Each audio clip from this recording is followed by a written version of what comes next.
Hello, I'm Gary Johnson, Urban and Community Forestry Professor at the University of Minnesota on the St. Paul campus.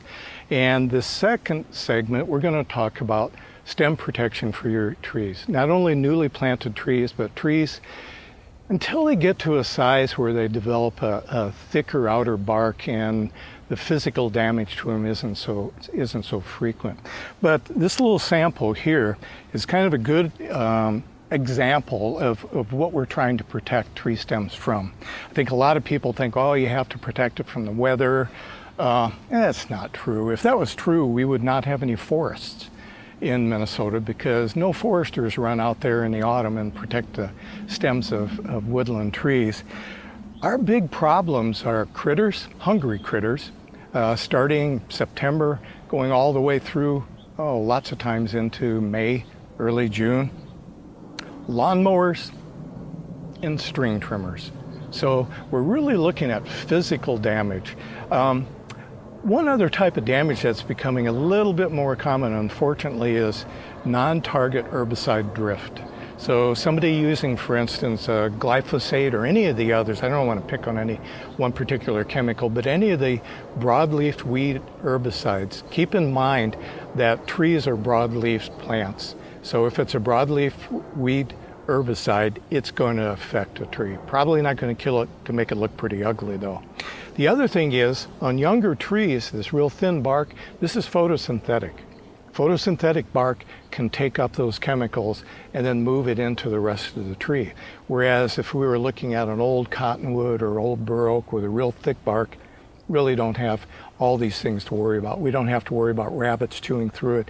We don't have to worry about deer rubbing their antler velvet off on it, and we don't have to worry about herbicide drifting on.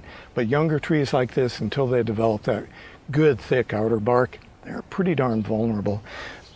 So this is rabbit damage. You probably have already recognized it. The larger teeth just kind of scraping down.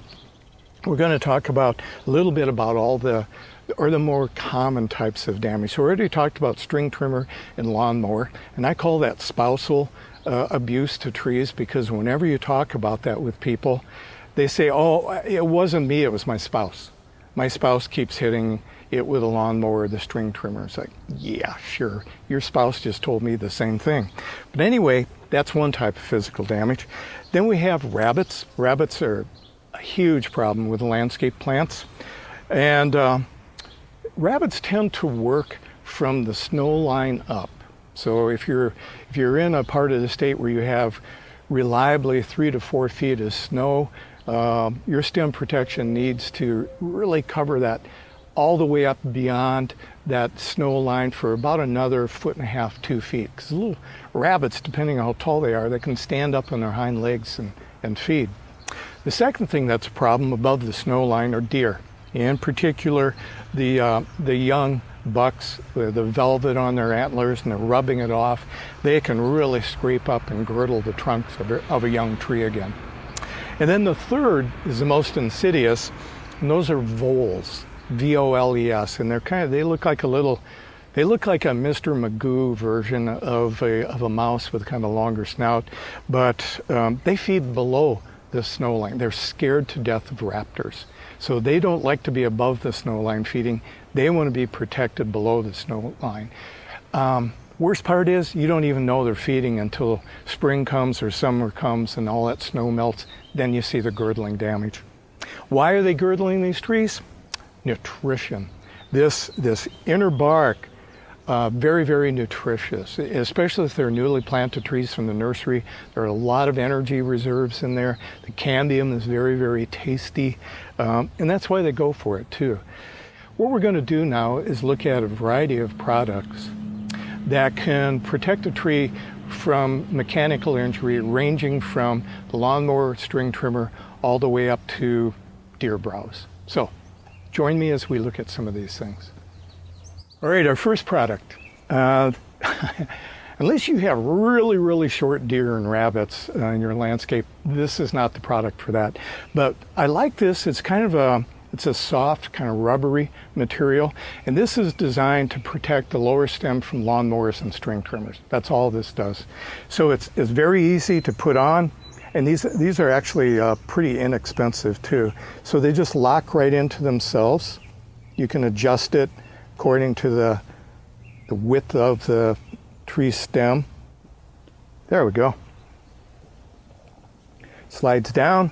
Now if there's an accidental contact with a string trimmer or a lawnmower, it doesn't damage the tree trunk. The worst case scenario is you would damage the little product here.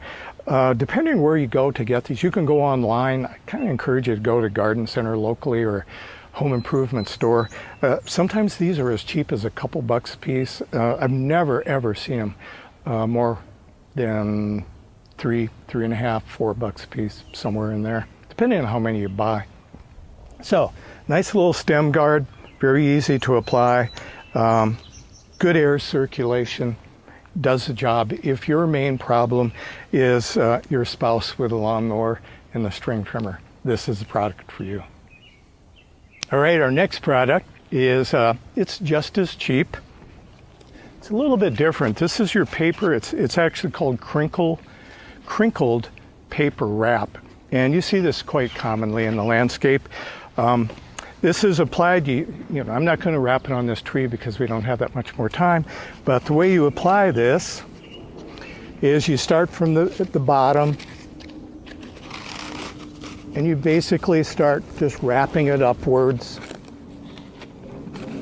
until you cover the part of the tree trunk that you need to have covered. So it's pretty simple. It's one of those things that it's pretty hard to screw this up, quite honestly. So that's one of the good things about it, and it's inexpensive. And then keep in mind you're starting at the ground line, and then once you finally get up to where you want to stop, maybe you want to stop at the first branch, then you just use some duct tape and you tape it across the top, and we're good to go. Don't get your finger caught in there. It's a long winter. So what does this do? A lot of people think that, oh, this is really good insulation and it'll protect the tree trunk from cold temperatures. False. I'll prove it to you. You tell me, would you like to go out in the Minnesota winter and all you're going to have on your body is crinkle paper wrap? No, this is not good insulation. So it's not really for that either. There are people that claim that this stops rabbit damage. And again, I would look at this. Can you imagine a rabbit or a vole coming up to this tree, really hungry, just getting ready to dig in, and it sees the paper and goes, ugh! I was so hungry. I can't eat through paper. Wait a minute. Yeah, I can. I can eat through paper. No, it doesn't really stop those very much. This does give some physical protection from antler rubbing. And one of the things I've noticed on this too is if a buck does rub up against this, if it does loosen up a little bit, it kind of freaks them out. So it does give you some protection for that. Probably the best thing it does is, let's say this tree is, I don't know, 5 feet from your driveway, and you have a snow blower, and you're blasting the snow, and there's always a little bit of grit in there. That's just like hail damage when it hits this thin bark.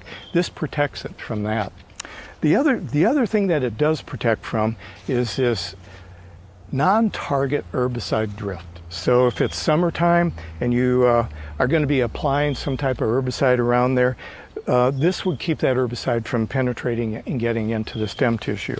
That's a good part. The bad part is this also denies the stem sunlight. Remember we talked about this, young bark, colored bark, thin bark, it's photosynthetic. And when these plants photosynthesize in the bark, it's not nearly as efficient as leaves photosynthesizing, but the plant uses almost all of the sugars and carbohydrates subsequently produced in photosynthesis to expand the girth of the trunk. So if you keep on paper wrap through the growing season, you really slow down the normal growth of the stem diameter of the plant. And I've seen these trees where people leave them on year round and they'll have normal size above it. You take off the paper and it drops down to a smaller caliper. So, you know, you always seem to replace one issue with another one. But if you have an issue with snowblower flinging out stuff in the wintertime, this does work. If your main issue is buck rubbing, this does a halfway decent job of protecting the trunk from buck rubbing. So, and it's inexpensive too. That's all I have to say about this product. Now we're going to go on to the next one. All right, we're going to look at two different types of stem protection now. So we've gone from a little bit of a mower guard to the crinkled paper wrap. Now we're going to go to some plastic products, and this is a real common one. I think every garden center in America carries this spiral wrapping, and the nice thing about this is it's real easy to install, for one thing, and it's easy to take off, but it does a halfway decent job of keeping the rabbits away. Not so much with the voles. The voles can still chew. If you can't tell by now, I do not like voles. Voles can chew through this, and they will, but this seems to do a pretty good job of slowing down and minimizing most of the rabbit damage. Does a real good job of minimizing the antler rubbing damage on a tree trunk too. It gives it some good air circulation in there. But again, this is one of those things that you would apply. Well, I should back up. This will do a good job too of some protection for lawnmower and string trimmer damage too. So this is one of those products that you would apply during the season when you really need it. So when you really need it, especially for critter damage, depending on the part of the state you live in, some of our critters will start feeding on elms and oaks, etc. Rabbits will start feeding on them in early September. So you may want to put this on in early September, which is good because pretty much by early September, the trees are done photosynthesizing, so you don't have to worry about covering up the bark. When you take it off, again, that depends on the part of the state you're in. If you are in the southeastern part of the state, you can probably take this off, late April, maybe early May. The further north you go, closer to early June, maybe even mid-June, before you finally can safely take it off if you have a lot of pressure from animals damaging the tree trunks. But you do need to take it off because it does deny the tree trunk that sunlight, does deny the ability for it to photosynthesize and put on caliper during the growing season. So like everything else, you replace one issue with another, but these are relatively inexpensive. They'll hold up for, I've used some of these for 3 or 4 years before they finally photodegrade, kind of crumble apart. So as opposed to that are the grow tubes. And these we use for starting small seedlings, smaller bur oaks, plant them in the ground, put the tube over that. There's a flexible stake that goes on this. The nice thing about this is translucent, so sunlight actually does, not as great as if there wasn't anything there, but sunlight does actually penetrate in here. It does hit the stem does photosynthesize, caliper develops, and when you take these off of the seedling, I mean, we'll leave the seedlings in these things until they're well out of these. 3-4 years sometimes. We take these off, it's got a normal stem development, good stiff stem, doesn't flop over like some of the old tree guards did. A little bit more expensive, but these are worth it. So if you're using these to establish young trees on your property, little seedlings, when you're done with that, you can just take a utility knife, slice right down the center, open it up, put it around the tree trunk, use some twistums here to attach it to it. And the nice thing about this is protects it from the chemical drift, protects it from lawnmowers, protects it from string trimmers, protects it from rabbits, protects it from antler rubbing up against the tree trunk, and actually not too shabby when it comes to voles. So this is a pretty good protector for that. Like I said, it's a little bit more expensive, but it's a lot cheaper than losing your trees on this. And you can use it to start seedlings off, and then afterwards split it open and use it as a stem protector. So very, very good product. Highly recommend it. They're just, they're called grow tubes. That's the generic name for these, but readily available online. So now we're going to go on to something a little bit more sturdy. All right, the last series of stem protection devices we have range in price. but they all have the same advantage. They all allow sunlight to penetrate through. So the last 4 things I'm going to show you here, you can leave on year-round, and you don't have to worry about it bothering the growth or diminishing the growth of the tree trunk. One of the more common products, you can get this in, again, just about any hardware store. This is chicken wire. And chicken wire you can get, this happens to be 1/2 inch chicken wire, you can get 1/2 inch, 3/4 inch, 1 inch. This does a really good job of protecting the stem from antler rubbing, from deer, actually from beavers. Does a good job on beavers too.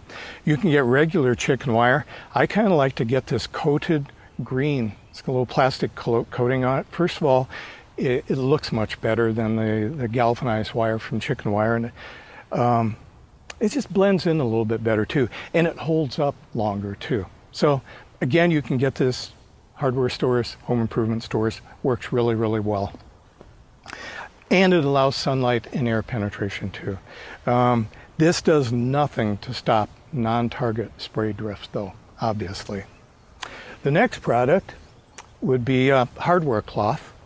And this is 1/2 inch by 1/2 inch hardware cloth.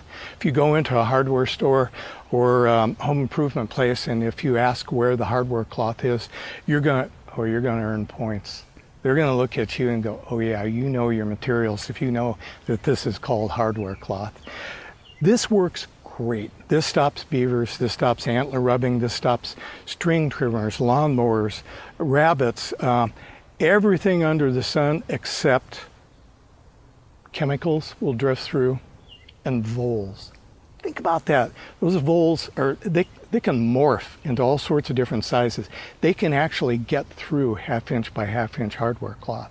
So if your main problem would be voles, then you need to go to 1/4 inch hardware cloth. This literally, the only thing 1/4 inch hardware cloth does not stop is the non-target chemical drift.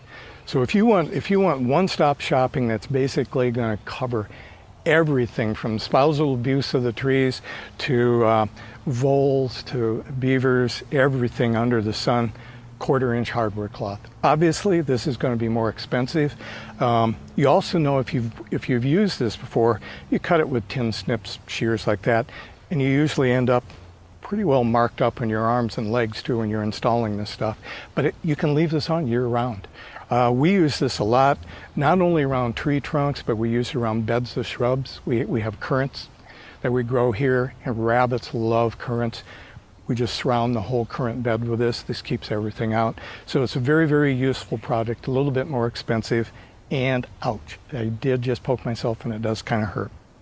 The last product is, I would say this is probably my favorite, but it does not stop voles. That's the problem with this. It doesn't stop chemical drift and it doesn't stop voles, but it stops everything else. This is a high impact plastic, nice and flexible. So you put it around the trunk of the tree and then just use zip ties, usually 1, 2, 3 zip tie. And you can get this in 18 inch, 24 inch, 36 inch. I don't know if you can get it bigger than that. You can stack them up though if you need to. These stop rabbits, lawnmowers, deer, beavers, string trimmers, pretty much everything but voles and non-target spray drift. We've had these out at the nurseries now this will be our 4th season with them outside. I never take them off. Can leave them on until the tree trunk gets too big, then you take them off. But point of this is they don't block the sunlight. The tree trunk develops normally. And the other point of this is they don't break down. We don't have any of these that have broken down yet. So we just keep reusing them. It's a great, great product. So I hope this little segment on protecting tree stems that followed our first segment on best watering practices is going to help you get those, not only get the trees in the ground, but get them well established and living for a long, long time, not dying from lack of water, too much water, and especially not dying from lawnmowers, string trimmers, and critters. Thanks a lot for joining us.